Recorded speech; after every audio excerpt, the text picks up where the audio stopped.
At Third Space Charity, we support a mentally resilient community by offering accessible counseling care to young adults between the ages of 18 and 29. This is Mental Health Matters, where we discuss topics and services related to mental health and wellness in our community. My guest today is Annika Voeltz from Spark. Hi, Annika. Hey, come on. Thank you for having me. Thanks for coming. Okay, so first question. Yeah. What is Spark? Spark is a charity that is mostly founded to provide horse-assisted therapy to clients who are interested. So what does Spark stand for? Yeah, so Spark was a little bit birthed out of what I did before, which was my business was called light bulb coaching. And the idea was really mostly from creating light bulb moments for people, those especially when you're working in kind of experiential education. So based on experiences, you kind of know that there's often these moments where you go like, oh, wow. Like, yeah, I can't really explain it, but that totally clicked. And so coming from these light bulb moments where we're saying, now we're actually looking for the charity of side to help people have those light bulb moments. So Spark came in handy. And of course, it's a complicated acronym for Society for Providing Animal-Assisted Therapy in Kelowna. Okay, awesome. So I grew up with horses. I loved caring for horses and I rode horses, but I did not know that there was anything beyond that in terms of equine assisted therapy. So for someone like me who's never heard of this, what is it? Yeah, no, you're not alone there. So most people are with horses, have horses or ride them. And it's not very well known. One aspect of it that some people do know is that you can do great things with therapeutic riding. So having people with disabilities on a horse to give them some physical therapy and feedback from the horse. That's also a small part of what I do, but I really focus mostly on the mental health. And that actually happens on the ground when you interact with horses, when you observe them, when you are hanging out with them, when you are working, doing some leading exercises, when you're taking care of them, grooming, feeding. And it might involve riding at some point, but it's definitely not the main part of it. So what are the programs that you offer then at Spark? Yeah, I mostly offer individual sessions. So anybody who is really interested in personal growth, anybody who feels like they are in a crisis and can use some support going through that, or anybody who is struggling with long-term mental health issues can come for individual sessions. And those sessions are really as individual as people. They come with what they are bringing to me, and my job is to facilitate sessions around it that keep both my clients and my horses safe and interacting with each other. I often think myself more as a translator in these sessions rather than a therapist who is kind of guiding the conversation. I'm rather there to make people understand what the horse is saying, what the horse is giving as feedback, and also sometimes to translate to my horses what it is that the people are doing or intending to do. It sounds amazing, and I know I've been there with our interns from Third Space Charity and had a chance to witness this.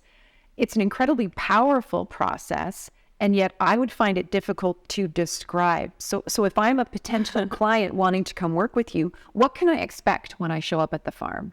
Yeah, that's a great question. That's actually often what people do ask me. If you do come to the farm, whether as an individual or like you just described as part of a group, which is also something that I offer group workshops for groups out of companies as teamwork training or leadership training or educational ideas. I had groups of nurses or counseling students or very different, or groups from recovery homes, women's shelters. But coming back to what does that session then look like, it really is so different that it's also very hard to explain. I've had people who wouldn't dare to go inside the fences with the horses for quite a few weeks. And that's okay too, because then we do the sessions on the other side of the fence and observe and try to understand how horses are interacting with each other, and understanding how we can work with our own comfort zones and how we can stretch those a little bit and to come into that learning process. And I've had people with heaps of horse experience who want to kind of go in, throw a saddle on and jump on. And then we kind of start at a very different place of saying, how do you actually interact with this horse without using a rope, without using your voice?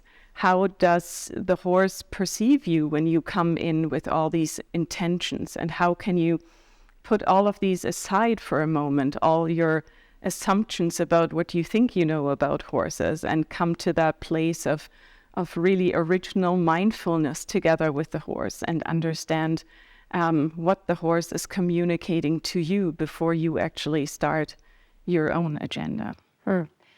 Why horses? Yeah, horses definitely bring a lot of different things to the plate. First of all, they are not humans. They don't speak. Experts guess that about 90% up to 95% of our communication is nonverbal. But we focus so much on these 5 to 10% that are verbal, and a lot of our therapy approaches are based on verbal approaches as well. And I think that's important, and it has an important place in what we do and what we offer in mental health and wellness.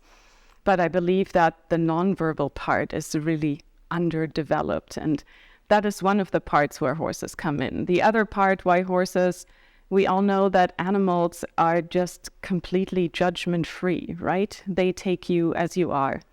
It doesn't matter what car you drive, how your makeup's working that day. You just come in and you're there at your core, and the horses see you as that. A bit more specific to horses, apart from other animals, I believe horses are just natural masters of mindfulness. As flight animals, they have to be aware of everything that is going on all the time. So it's a huge awareness. All senses are open all the time. And yet at the same time, for them to survive and not give out energy constantly that they can't afford to give out, they have to be able to filter all this awareness into a workable day-to-day approach. And I believe that that is something that we're missing very acutely in our day and age. And it's something where we can take so much of what the horses can teach us, I believe. So what brought you to this work? Yeah, it's a bit of a longer story. I'll try to keep it short. Basically, my background is in therapy and education, but I've also always worked with horses. I'm a trainer and a coach, so I'm kind of certified and educated on both ends. And I have just grown into seeing that when I was training, coaching people on horses, that there are so many things out of their daily lives floating into that. And to take that and use that as a session that's rather formed around your mental health rather than a riding lesson has always been really attractive to me. And then coming from the other side with my educations in movement therapy and education and outdoor education and life coaching, coming back from that and saying that's awesome, but actually it's even better if I do it with horses. That's fabulous. What is it that you find the biggest challenge in doing this work? Yeah, I think I would probably divide that in two, if you don't mind. That I would say what's probably most exhausting and challenging, and what people often don't see when they are not involved in this work, is that in my sessions, I really constantly have to hold space for my client and for the horses. And sometimes that can be multiple clients, sometimes it can be multiple horses. And for both of them to feel safe, to feel to feel being seen. There's a lot of energy that goes simply into that process of holding space for everything that is happening. And it's something that I love doing, obviously, otherwise I wouldn't be doing it. And I also love the challenge of coming in with a plan. I do have an idea of what could be a good thing to do for my client today. But then there has to be the utmost flexibility in that, because I just don't know how my client shows up, how my horse shows up that day, what the weather is like. So there's constantly adapting going on to everything that we are doing, which is really fun too. And like you say, draining. So in this space of mental health and wellness, we talk a lot about self-care. So you're doing this work, you're holding space, it's draining, it's tiring, it's incredibly rewarding. What do you do to look after yourself? Yeah, I definitely think that is something that especially people like us have to work on. I try to build in times every week that I also get to spend at the farm by myself, and without volunteers around, without clients around, and just be able to spend time with my horses, or honestly just picking up poop one day by myself and just having that kind of time to just process and to just be. I also try to get in a bit of a session of yoga at home every day or every couple days. Is something that physically works for me, because otherwise I'm just standing a lot or doing kind of harder physical labor, like carrying hay bales and that kind of stuff. So the stretching and the mindfulness really work for me in that aspect. And I try to really keep boundaries. If I do have times to relax, I just go and have a nice hot bath in the middle of the day. Or I also made sure, for example, that we're taking spring break off and not having any sessions, so that I have time to spend with my human herd and with my horse herd. So some examples of that. That sounds pretty awesome. So if people are interested in learning more about Spark, or talking to you about volunteering or getting sessions, where do they get that information? Yeah. Best approach is really over the website that we have. It's www.spark-kelowna.ca. I'm sure we'll get to that later. But that's also where there's a contact button where you can just simply put in what you're interested in, and we'll get back to you. There's also the option to apply for financial assistance on the website, which is what our charity is really aiming to be able to do for anyone who does apply. So the website is probably the best connection point. Okay, and what's the website one more time? Spark-kelowna.ca. Wonderful. Thank you so much for speaking to us today. I can't wait to come and see you and your horses again sometime soon. Yes, I hope they're to do that. Yeah. Yeah, thank you for having me here. All right, thanks for joining us. And that is Mental Health Matters. My next guest is Chantelle Dahl from Courage for Youth. Hi. Hi, Karen. Thanks for joining us. Thank you for having me. This is awesome. I know, it's exciting to have you here. So I know what Courage for Youth is, but people in the audience probably don't, or some of them probably do. Pretend we don't and tell us what Courage for Youth is all about. Yeah. So we're a Kelowna-based nonprofit. We were established in 2003, and we really do social, emotional learning programs for youth and their supports as well. Okay, so what does that look like? What are your programs? Yeah, so we primarily run a couple of intensive programs in the school. They're called Voices and Scream, and they really help the kids with kind of getting to know who they are and building healthy communities. So Voices is generally grades 4 and grade 5. We would go in for a whole week with the kids and get to know them. And let me ask you a question. Do you remember when you were grade 5, 6, kind of who the queen bee was? Oh, yeah. It wasn't me. It wasn't me either. Yeah. So helping them navigate relationships like that. So really building healthy communication, having boundaries. What does it look like to be a good friend? How do you deal with it when somebody is getting bullied? Things like that.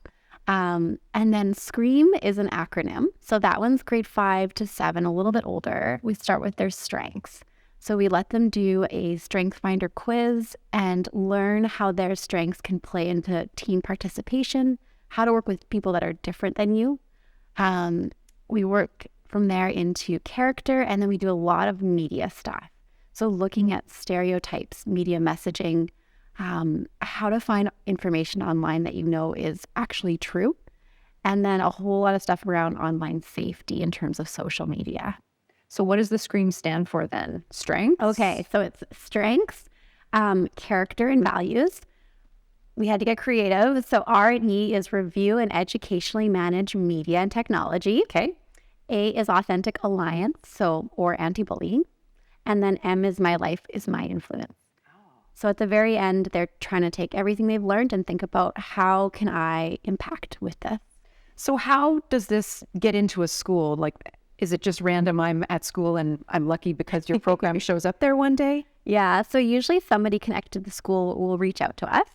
So whether it's a parent with a pack or a teacher, counselor, admin, they'll connect with us and we'll work at looking how we can bring that program in and run it with their classes. Okay. Yeah. So the first program you mentioned, Voices, Yeah. that runs for a whole week. Right. That's pretty intense. How do you make that happen? Do you have a lot of staff or is it volunteer based? Yeah, it's a mix. So we have a few ongoing part-time staff that are really helping things run. And then we bring in paid facilitators and volunteers. And we're usually there for half of the day. So 2 to 3 hours, often in the morning. And yeah, we have kind of our facilitators really teach from the front, and then volunteers and people are there to fill in the gaps and try to really connect even more with the kids. So what do you look for in a volunteer? Good question, because we have volunteers that are like right out of high school all the way to grandparents. So it's really about that heart of wanting to connect with kids, just being willing to sit down, look face to face, hang out and connect. Most of the teaching is done by us at the front. And so just people that have that heart, that have some time, we usually would reach out to our volunteer database and just let them know we have upcoming programs and try to, they just see where they can fit it in their schedule as well. So how many schools would you provide service at every year? This year, we've been really focusing on Voices and SCREAM, so the more intensive. So our numbers are going to be a little bit lower because we're going so deep with them. So I think right now we're at 14 schools or other organizations that we've worked with, and we're on track to hit about 1,000 kids. Other years we focus a bit more on our assembly programs where we're going in for an hour, but we hit the whole school. So then it can be upwards around 3,000. So yeah, it just depends on the focus of the year. What are the key messages you're really trying to get across in the programs? Yeah, so one of the big ones is being connected to a safe adult. So we actually in both programs have them write down who is your safe adult so that when you mess up, because we're all going to mess up, you can go and tell them and they can help you out. A lot of times, any of us, we mess up, we want to hide it, but really it's worth getting in that little bit of trouble to save yourself from getting in a lot of trouble. And we know from research, especially with COVID and stuff like that, resilience is built by having a connection with at least one caring adult. So just reinforcing that to them. We want to give them communication is huge, something they're going to use their whole life long, knowledge of themselves. And then again, because so much of our world is online, understanding online safety, online boundaries, those are, I'd say, some of our core pieces. You're also working with parents in this work. So I know a lot of parents are increasingly concerned about the role of social media in their children's lives and how difficult it is to maintain those boundaries or any sense of parental control. What do you at Courage for Youth suggest for parents?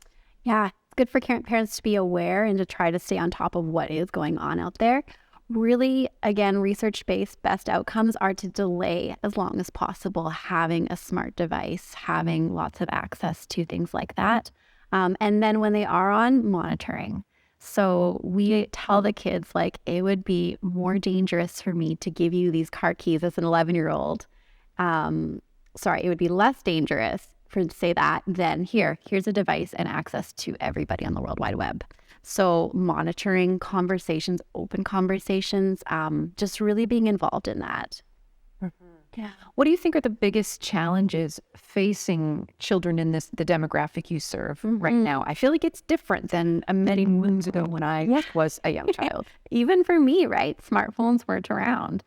So, it used to be that it was drugs and alcohol and risky behavior. Now it really is connected to tech. So a lot of times it feels like our kids are safer because they're in the house with us physically, but they're online. And so whether that's addictive issues in terms of smartphones, whether that's connecting to people that may or may not be who they say they are, and then with bullying as well. Because of online devices, it doesn't just stop at school. It can connect with you at home. There can be fear of missing out and a lot of anxiety around that. So yeah, phones is the big piece of it all. And bullying, it does seem like cyberbullying just seems to get to be a bigger problem every day. What sorts of things do you hear from the kids with whom you work about what they think about the program or how it's changed them or helped them? Yeah, they love it. It's really fun because, first day we go in there, we tell them, tell us your name, tell us one thing we should know about you. And some are all in right away. And some are like, who are you? What is this? This is stupid. I had a kid the other day ask me on day one, can my parents get me out of this? And then by the end of the week, they're saying, don't go, stay here. When will I see you again? And so they really appreciate the chance to talk, to give their perspective. We do a lot of conversational based stuff. They talk about how it connects to things that they are actually facing in their day to day. Sometimes we get notes that say, thank you for teaching me. We had a note that said, thank you for teaching me the most important things I'll learn this year. So, in some ways, the things we do are considered like mushy or soft skills. But really, if you're having a problem, an interpersonal problem at school, or you're being bullied or any of those pieces, you're not focusing on schoolwork. So I think they really appreciate this special time just to dig into this personal stuff. And really that personal stuff, it all connects to mental health. I think we don't often imbue young kids with the ability to have mental health challenges or issues, but they do. It turns up in maybe slightly different ways. Yeah, for sure. And we're trying to be proactive again with that. Connect to a safe adult. Identify your values and the people you spend time with. Where do you go when you do have a problem, and normalizing it, right? So yeah, more conversations we can have, the better. How do you find the teachers are in the schools you work in? How receptive are they to the work you're doing? Yeah, they're awesome. We have so many great teachers, and we recognize we're only there for a week. So we really try to partner with them and get them to jump in and make those connections, and they do. They are far and above so happy to have us there, to support us. And yeah, it's been great. It's a really great partnership. How did you get into doing this work? Yeah, good question. So when I was a youth, I was here in the Okanagan, and I was quite involved with a youth program. And I had a leader. She was a young adult. She was really fun and spunky and a little irreverent and also just solid. And so as I got older and I faced different challenges, I would connect with her. I would ask her advice, and I knew she had my back.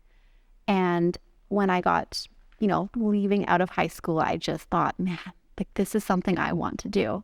So 2005, I started to get connected to Courage for Youth. And funny story, actually, quite a few years ago, that leader has been hired on, and she's now one of my teaching partners in Courage for Youth. So yeah, it's pretty cool. So what is the best part of this work for you? What do you love the most? Seeing light bulbs. Like I said, hearing from kids how important it is. Hearing as well from adults. Like you mentioned, we go in and we have the teachers there, or CEA, volunteers. People are often seeing it for the first time, and they say, where was this when I was this age? Like, this is so key just to us as humans. So knowing that we're bringing something that's vital and that can bring hope and new skills and can support them for the rest of their life, it's a lot of fun. Like, we have ice cream at the end of the week, and we have candy, and we play games, and yeah, it's awesome. I feel like as adults, we forget how to play. And maybe this is a way to tap into that a little bit and get a taste of what the joy of play again, but with kids who truly get play. Yeah. Oh, totally. Yeah, it's a lot of fun because kids, they just say how it is. So they'll ask you any question, they'll disarm you, they'll bring you in, like whatever it is, they'll get you to play and enter their world. And it's pretty fabulous. What do you find the most challenging in doing the work? It is still a job, and you're dealing with some issues that can be big. Yeah, for sure. I think it's leaving. Like, you get there, you connect with them, you pour everything you have into them for this week, and then you have to go on, which is exciting. Like, it's nice to meet new people and new things, but there's always a little bit of your heart that you leave behind with them. So yeah, that's definitely one of the most difficult pieces. Yeah. Why do you think the world needs more people like you and the volunteers and team at Courage for You? Oh man, well, thank you. A few weeks ago, I had a support teacher come up and talk to me, and she hadn't been in any of the programs with us. But she said, I'm so glad you're here doing this. And she spoke about some of the students that they have that need extra support. And one student in particular that they were quite concerned with, they hadn't really been able to kind of move forward with. And she said, when our students go through Screen Week, we notice it actually changes them. And this student in particular, those behaviors started shifting around. So yeah, I think we're trying to just really fill a need and support schools and kids and all those things. That's fabulous. All right. Now, one question I ask everybody is about self-care, because, self-care is the thing we all talk about now. Right. And particularly in work like this, where you're dealing with potentially challenging topics like bullying and people's mental health. What do you do to make sure that you're resilient and healthy and ready at the end of the day? So my counselor talks to me about filling my bucket and looking for little things like that to add in. So I'm a huge people person. So I love spending time with my friends, my family, my husband. I've got 2 dogs. I love hanging out with them. Movement, being outside. And I love I have these vegetable fruit smoothies in the morning. Love them. Last summer, I was getting married. I was moving. It was so stressful. My Vitamix was one of the last things that I packed because I needed that every day to start my day off really well. So just little things like that. Yeah. Sometimes it's a simple thing. Yeah. Wonderful. If people want to learn more about Courage for Youth and your programs or about volunteering, how do they do that? So our website is courageforyouth.com.